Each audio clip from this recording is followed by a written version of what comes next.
Favourite serials இனி டிவிக்கு முன்பே சன் நெக்ஸ்ட் ஆப்ல ஜாலியா எல்லாருக்கும் முன்னாடியே பாருங்க. இப்பவே சன் நெக்ஸ்ட் ஆப்பை டவுன்லோட் பண்ணி சப்ஸ்கிரைப் பண்ணுங்க. இங்க பாரு கயல், நானும் சின்னதா கூட எதையும் மத்தவங்கிட்ட இருந்து வாங்கிட கூடாதுன்னு உறுதியா இருக்கேன். இப்ப நம்ம பினான்சியலாவும் ஒர்க் ரீதியாவும் கொஞ்சம் பின்தங்கிதான் இருக்கோம். நாளைக்கு இந்த வீட்டுல இருக்க அன்புவோ இல்ல தனாக்காவோ இல்ல வேற யாரோ நம்மளை பத்தி ஒரு வார்த்தை கூட பேசிடக்கூடாதுன்னு நான் நினைக்கிறேன். அதனால டீசெண்டா நாம ஒதுங்கி நிக்கிறதா நல்லது.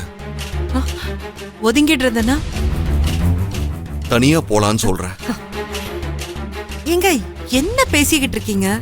என் குடும்பத்தை விட்டுட்டு வரதை என்னால யோசிக்கவே முடியாது. நீங்க ஏன் இப்படி யோசிச்சுட்டு இருக்கீங்க? எனக்கு புரியுது, நீங்க எனக்காக தான் யோசிக்கிறீங்கன்னு என்னால புரிஞ்சுக்க முடியுது. ஆனா நீங்க நினைக்கிற மாதிரி எதுவுமே ஆகாது, அதை நான் உறுதியா நம்புறேன். எழில், வீட்டுல நடந்த 1-2 பிரச்சனையை காரணம் சொல்லிட்டு குடும்பத்தையே விட்டுட்டு போகணும்னு முடிவு பண்றது எப்படின்னு எனக்கு புரியல. நான் ஒன்னும் குடும்பத்தை விட்டுட்டு வான்னு சொல்லல. என் எண்ணமும் அது கிடையாது. குடும்பம் நமக்கு தேவை, ஆனா கொஞ்சம் விலகி இருக்கலாம் தான் சொல்றேன்.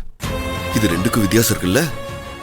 இல்லையே, என்ன பொறுத்த வரைக்கும் விலகி நிக்கிறதும் விட்டுட்டு வரதும் ரெண்டுமே ஒண்ணுதான்.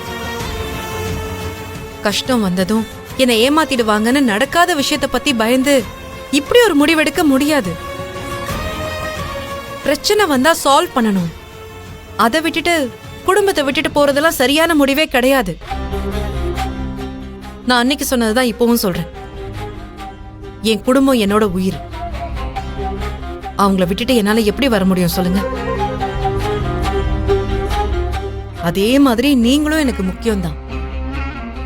உங்களை நான் உயிருக்கு மேல நினைக்கிறேன்.